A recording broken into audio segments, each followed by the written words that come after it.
Hi, Ryan here. Today we are going to be learning how to create a piece like this by creating a watercolor effect on a regular picture in Adobe CS6 Photoshop. So what we're going to be doing is we're going to be starting with a base picture. In this case I picked a picture of Grace here.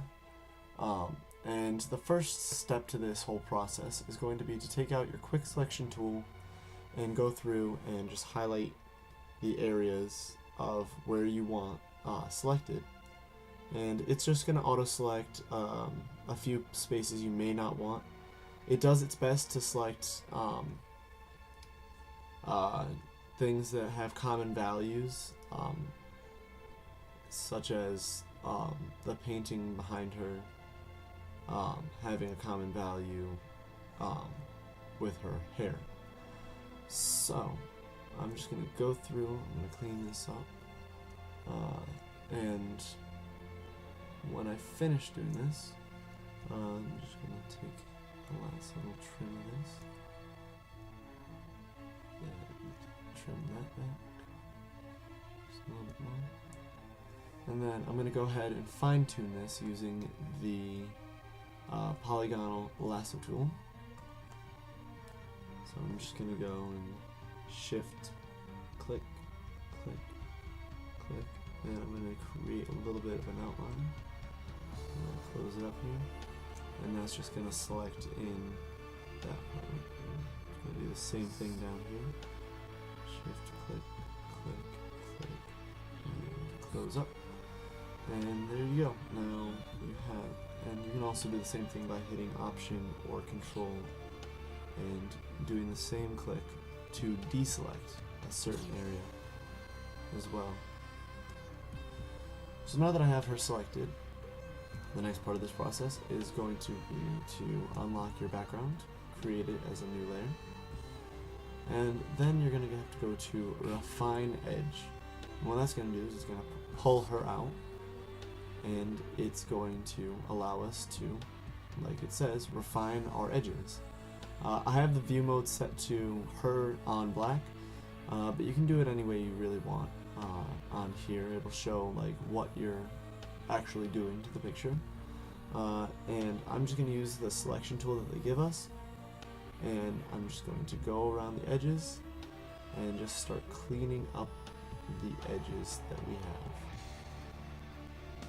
Now what this is doing is it is taking the background out from her actual image. So if you watch it, it just chopped off all the bits and pieces that were part of the background and leaves just her hair.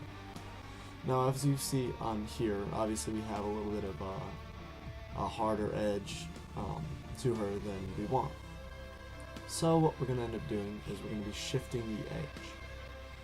And we can bring the edge back in, or we can shift the edge out. In this case, we're going to want to shift the edge in, so that way we get just her hair. We could smooth it out as much as we want. Going too far on the smooth is going to cause it to get a little bit distorted. Then we can feather that edging and kind of give it like a nice little softer feeling to it. And then we can use the contrast to kind of bring out the difference between the edge and her.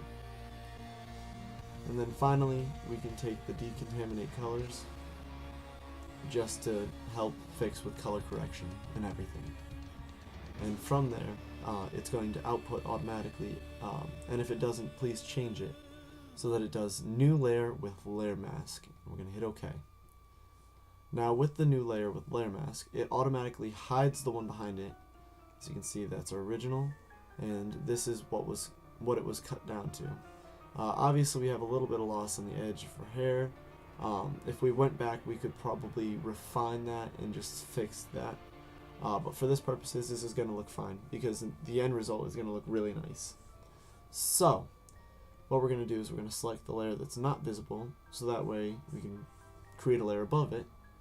And we're going to go to our Smart Object tool, and we're just going to make a nice white background. And with this matte, we're going to take this and the layer above it, and we're just going to merge them down. So let's do merge layers, and this is going to be our base person. And we also want to Command J or Control J to make a copy of it and hide the copy. This is if we mess up at any point and we want to go back and just redo it, but we don't want to start from scratch. So now that you have your copy, you can go ahead and just do Command Shift U to make it black and white, so that we can start adjusting the brightness with the curves. So we're going to go up here to our adjustments and create a new curves layer for the adjustments. And we're going to bring this topmost one up a little bit. As you can see, it's going to bring out a lot of the brights. And then we're going to bring this one kind of out. So that way we get a little bit more. We can bring this back a little bit. Because what we ideally want is to have the darks be a little more defined than the lighter parts of the face and the body. So with this set, we're going to close this out by hitting the arrow to block it back in. And we're going to move on. So next is bringing the watercolors. So we're going to bring this up, and what we're going to do is we're just going to create a new layer above, and then we're going to Command G to create a new group, and we're going to start bringing in our watercolors. So you can go to your documents or your Finder, whatever you have, and you're just going to open it up. And I brought these in from MediaMilitia.com. You go check them out. They have a lot of really nice textures, filters, brushes. But for this purposes, I'm just going to focus mainly on the watercolors. And I'm just going to grab a few here. So I'm just going to grab that, maybe that one. Just grab a couple of them to bring in, because you're going to need a few of them to fill in her entire face. And so we're just going to keep selecting more and more. Just keep selecting. Maybe get some lighter ones for the tones.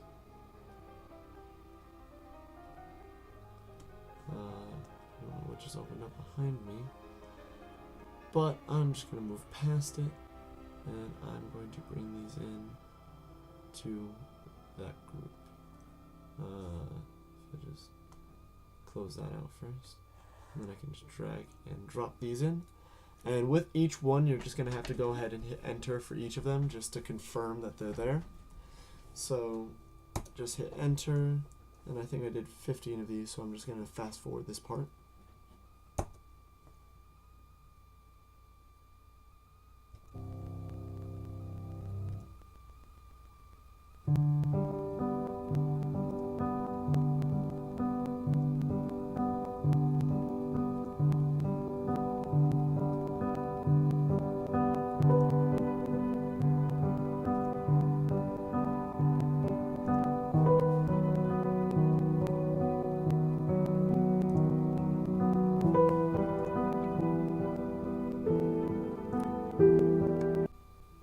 Alright, so now that we have all of our watercolors, we're going to be bringing this down and adding it to the group that we just made.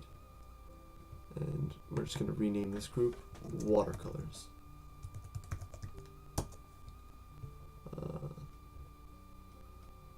So what we're going to be doing is we're going to be taking these watercolors and strategically, after we go over each one, you're going to want to set all of these to multiply. And it's going to look like a pretty big mess at the beginning, but if you just move these over away from the person to begin with, then you can just start selecting one by one and start dragging and dropping them onto the part of the person where you think they belong. Then you can do Command T or Control T depending on what you have, and you can resize these. You can hold Shift and keep the same properties and just adjust. So like this one I'm going to put here on her face, and you just have to go through each one of these individually and just adjust each of them. And I think I'm just going to fast forward through, oops, I made a mistake there. You can always undo mistakes by hitting Command Z. And as you keep going, like, notice how I'm trying to arrange these so that I have common colors together, so that I kind of try and fit the colors to the contour of her face. So I'm just going to go ahead and fast forward through this.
Alright, so now that we've got that out of the way, what we're going to want to do is we're going to want to hide the watercolors layer for right now. Now, in order to keep the curves and be able to copy what we want, we're going to have to do a special kind of copy, because if we merge down the curves, then we won't be able to go in and change the curves if we feel like they need to be adjusted later on. So what we're going to do is we're going to go select the curves layer. We're going to hit Command A to select all of it, and then we're going to do Command Shift C, which is a special copy, which allows it to copy everything that it basically sees within these dancing ants.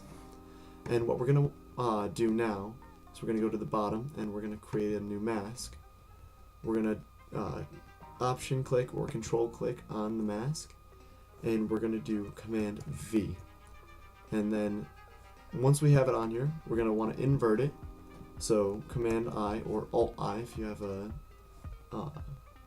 PC, and we're just going to click out of it, and we're going to hide this layer, and we're going to click out of this layer, and we're going to show this one, and we're going to show our background.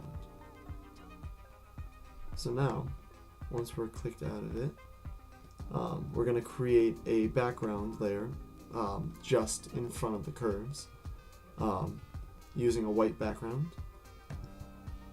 And this is going to be it. And now you can see what we came out with in the end, which was this whole background here. I'm just going to center this a little bit more. And I'm going to unselect, so we don't have those dancing ants bothering us. And from here, if we just select this layer, we can move her around as well, along with the watercolors. And if we wanted to like position her back here, we could do that. And also, if we wanted to get the colors a little harder, we can also do a Command J again to duplicate it. And if we don't want the colors as harsh, we can also dial back the opacity. And also what we're going to want to do is we're going to want to change both of these from pass through to linear burn. And that kind of brings out the colors again. So now it looks more like a watercolor. And then from there, what we're going to want to do is we're going to want to add a background. So I have a background that I took off the internet again, and I'm just going to add it in. There we go. Let's just get this going. And then I'm just going to want to adjust it. So if you shift and then rotate, it will rotate it in increments so that you can get it at an even 90. I'm going to line it up here, and I'm just going to hold shift and resize. I'm going to settle it. And I kind of wanted to get something that was more of a texture of a watercolor paper. So now I bring this back down. You bring it up over the rectangle, and now you see we have this whole watercolor effect looking. So the last thing that we're going to want to do is we're going to want to create a new layer again. This time we're going to go to Filter,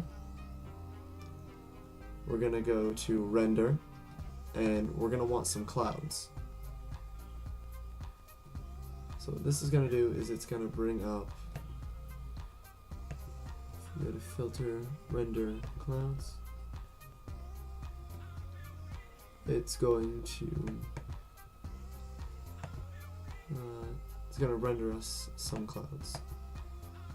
So let's just go in here, just apply that, and then we go to Noise, Add Noise, and you can actually do this without doing the clouds, but it helps to have the clouds with it, and I'm going to show you without because they're not showing up. And you're also going to want to set this to linear burn. Actually, you're going to want to hit this actually to overlay, and you're going to want to dial back the opacity again because it's got the white background, and it kind of gives it that textured look to it now. And it also, with the white background, it helps make these pop.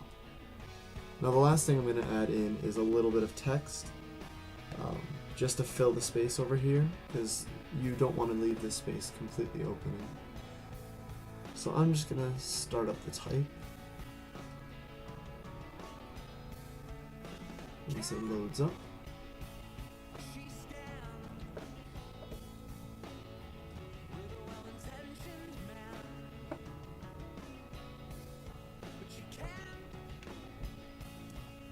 and what we're going to do is we're just going to click, and I chose Lucid Calligraphy just because I liked how it writes, and I'm going to highlight this, and I'm just going to make the point a little bigger. I think I went 113 last time, and I'm just going to bring this down over here. And I'm going to also set this to a linear burn. And I'm also going to change the color. And this is going to be changed to, I kind of like the purple a little bit more. And then to kind of give this a little more blend, I also brought in a couple more watercolors on the other one. So that's exactly what I'm going to do. I'm going to bring in, give it more of like a real look to it. So these you can just bring in, you're going to have to go through the same process again. Just keep hitting enter for each one. And then set them all to multiply. Which is going to be right up here. And then you can move them around as you see fit. So I feel like this one can kind of go down. Or actually, it looks better up here. This one can be shifted over, off center. And again, you can like shift this below, so that way it isn't directly interfering with it. And then the last one, I'm just going to shift this one over. I'm actually going to rotate it a little bit. So it kind of takes that off somewhere. And there you go. And this is how you can create the look of and we'll show you the other one too, how you can create the look of a watercolor using Adobe Photoshop.